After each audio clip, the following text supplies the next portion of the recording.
What's up, YouTube? This is Scruffy from TeamDarkHorse here. I'm going to give you guys a look at what I just played at my locals today. I honestly don't know what to call it. It revolves around this card, Gen X Ally Crusher, which reads, once per turn, when a monster with the same attribute as this card is normal summoned, so it's a dark monster. When the same attribute is normal summoned to your side of the field, you can select one card your opponent controls and destroy it. So I feel like this is a really good card to base a deck around. So I did, and this is what I came up with. Right now, if I can remember right, it's like 42 cards. 41 or 42. It's something ridiculous like this. So, I mean, like, if I could cut it down, I would. But it is what it is. And, let's see, first round, I played Lightsworn 2-0. Next round, I played Chaos Plants, and I should have won, or should have had a better chance at Game 3. Game 3, I forgot the 7 tools, the trap stun. I just set the card, so I forgot to do it. I had oppression down, so I could have just oppression Trishula and basically maintained huge advantage. But, you know, I forgot the 7 tools, so it happens, and I ended up losing that game, obviously. So I was 1-1. Next game, see, I 2-0'd Hopeless Dragons, whichever one runs Lad, so I 2-0'd that. Next, I get 0-2'd by Karakuri. I can't explain that. Whatever. Chan, he's so gay. Top decks Cyber Dragon at the right moment. He can go eat my dick. I'm kidding, Chan. I don't actually want you to do it. Anyway, so he 2-0'd me, and he ended up topping. He got like top 4.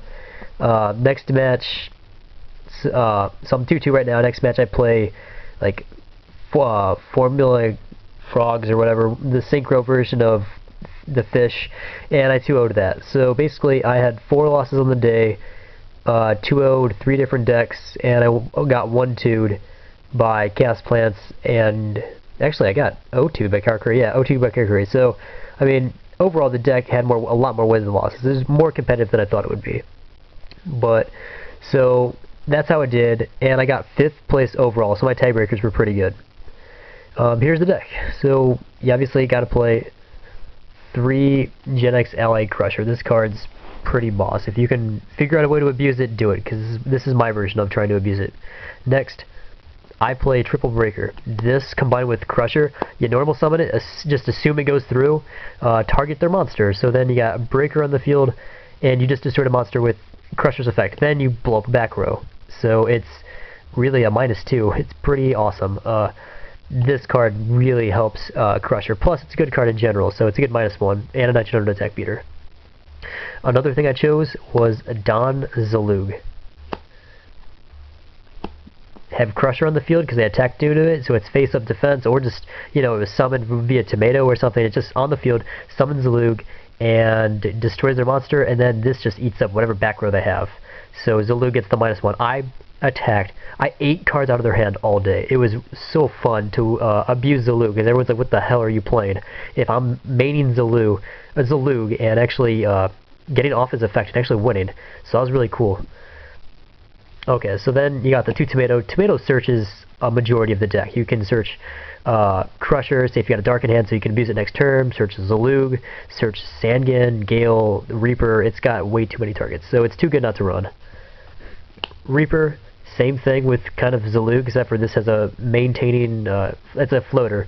So they got Crusher on the field, summon this, destroy their monster, and just attack. So, I mean, basically, I was able to keep control a majority of the games that I could actually get out Crusher. Otherwise, I had to resort to my other win conditions.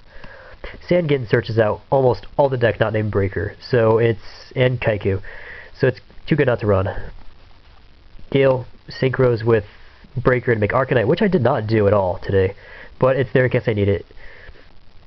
Plus can get up via Tomato. Kaiku, this was the random tech I added last minute because I figured Tengu plants would be everywhere, or just Tengu in general, so Kaiku gets over that stuff, removes it. That was my thinking, and I actually got off its effect against Karakuri's, I think. Karakuri's, maybe something else, I can't remember. But it really did not matter because it just didn't matter. So this was my random tech. Maybe if I'd have drawn it against Lightsworns and Chaos Plants, that'd have been better, but yeah. and one Veiler. I mean, Kaiku could have been another Veiler because Veiler was really, really good. I'm so glad I main decked Veiler. And I originally had 2 in here, but couldn't keep the second. Just because of space.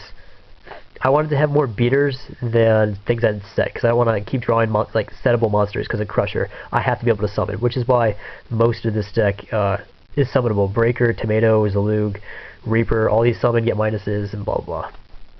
So that's the monster line. I think that's like 17 monsters. I could be wrong. 16, 17. 2 duality. This is getting messy. There. 2 duality. You guys know what that does. 2 smashing, because when they attack into Crusher or Tomato or something like that, they're going to have a monster in the field, just smashing ground it, and then, you know, if I have Crusher, summon Zalug, whatever, it's just too good.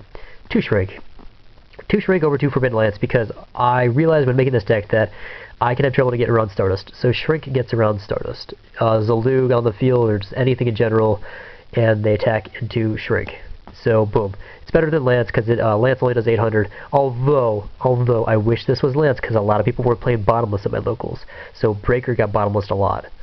I'm assuming that's because a lot of people just don't have warnings, so, you know, it happens, but Shrink was really good. They ran into Shrink, and we're like, the hell. Like, the most odd deck. 2 MSTs, staple. Book, Dark Hole, Reborn, staple. Allure, because everything besides Veiler is a target. And Rhoda. So, I mean, like, I run, like, I think it was 42. Maybe it's 41. But Rhoda, I would still keep in there just because it adds consistency. It makes sure that I can get Zalug whenever I want it. So if I need a beater or just something, just a monster, Zalug, he's there. This actually helped me more often than not. I mean, like, it wasn't dead. And I had situations where I could actually use this and do something with it, not just, like, get Zalug just to, like, you know, set it because I needed a monster. But it's the trap lineup. Spell lineup's kind of heavy. Double warning, staple.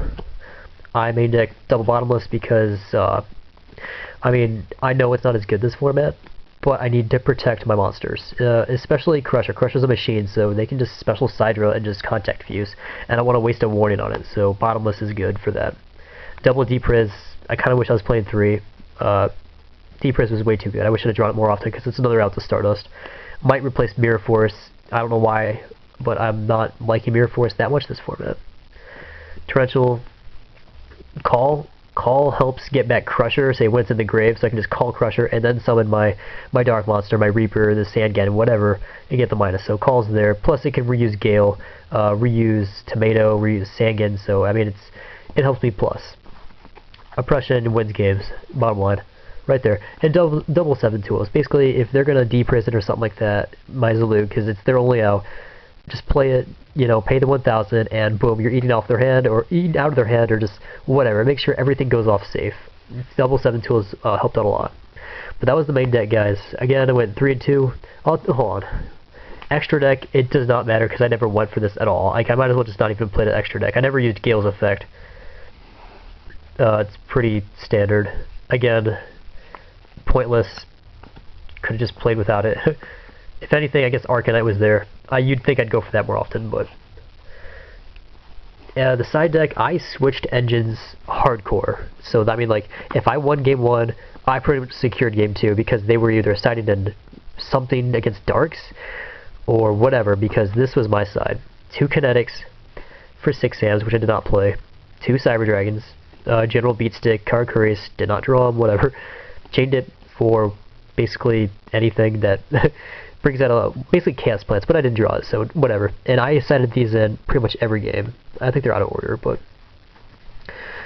double T-King win in every game. Good anti-meta card.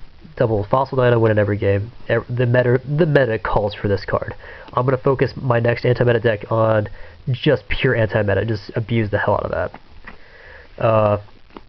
Let's see. Double Banisher, sided this in every game. Double Wangu, that pretty much came in every game. I can't think of a game it didn't besides like a Lightsworn. And then Compulse. This pretty much went in every game because everything hates being compulsed. Even like Junk, Synchron, Debris, just compulse the target. So then they feel retarded because they just have a spare, you know, a tuner on the field. I can just attack over it. And Swallow Flip, just in case of GBs. Because I do have low attack monsters. I don't want to be eaten up by that. But that was my side. I sided in about 10 cards every time. There was just way too much I could do. Things that never saw the light of day, Kinetics, in Swallow Flip. Everything else I used. So I guess I decided pretty well. I did lose game 2 and game 3 a couple times, obviously, but it happens. I really like the deck. It's a fun deck. I mean, it's not gonna like top on nationals or anything, but if you guys are looking to have fun and just use fun cards, because Shrink, Zalug, these are all fun cards. Go ahead and do it. I really liked the deck, and I would probably come back to it if it wasn't for Columbus Regionals this Saturday. But anyways, guys, make sure to rate, comment, subscribe. This is Team Dark Horse. See you guys later.